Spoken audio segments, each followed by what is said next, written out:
Hello guys, welcome to simply కలా. ఈరోజు మనం క్రంచీ అండ్ టేస్టీ మసాలా పూరీలు ఎలా చేసుకోవాలో చూసేద్దాం. ముందుగా దీనికి కావాల్సిన మసాలాని ఎలా ప్రిపేర్ చేయాలో చూసేద్దాం.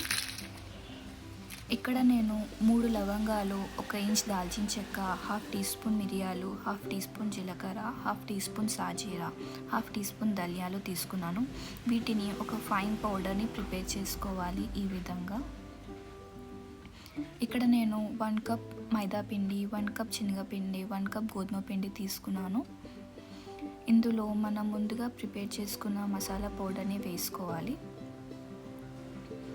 తగినంత ఉప్పు, కారం, పసుపు, అల్లం వెల్లిపాయ పేస్ట్, ఇంకా కస్తూరి మేతి తీసుకోవాలి.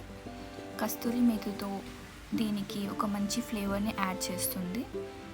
ఇలా పిండిలో మసాలా, ఉప్పు, కారం మంచిగా కలిసే విధంగా కలుపుకోవాలి.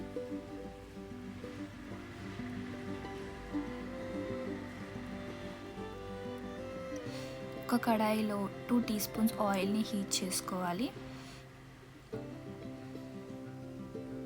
హీట్ చేసుకున్న ఆయిల్ని మనం ఈ పిండిలో వేసుకొని మంచిగా పిండిలో మిక్స్ అయ్యే విధంగా కలుపుకోవాలి.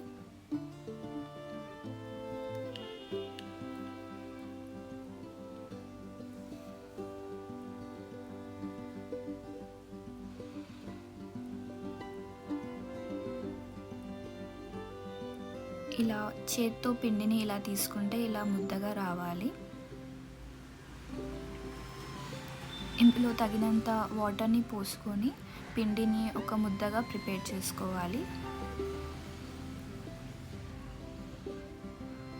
ఈ విధంగా పిండి కొంచెం గట్టిగా ఉండాలి.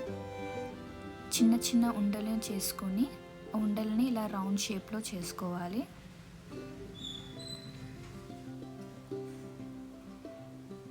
ఇలా వీలైనంత సన్నగా మనం వీటిని రౌండ్ షేప్లో చేసుకోవాలి.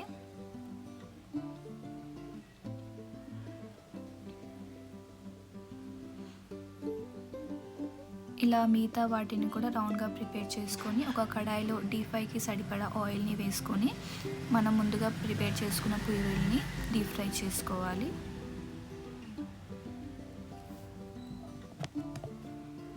ఈ విధంగా రౌండ్గా తిప్పుతూ ఈవెన్గా ఫ్రై చేసుకోవాలి.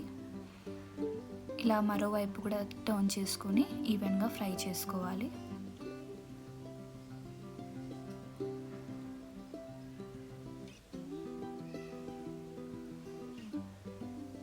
ఈ విధంగా మిగతా పూరీస్ని కూడా మంచిగా డీప్ ఫ్రై చేసుకోవాలి. So crunchy and tasty masala Puri ready. చాలా బాగుంటుంది అండి. ఒకసారి ట్రై చేయండి. ట్రై చేసి ఎలా వచ్చిందో కామెంట్ చేయండి.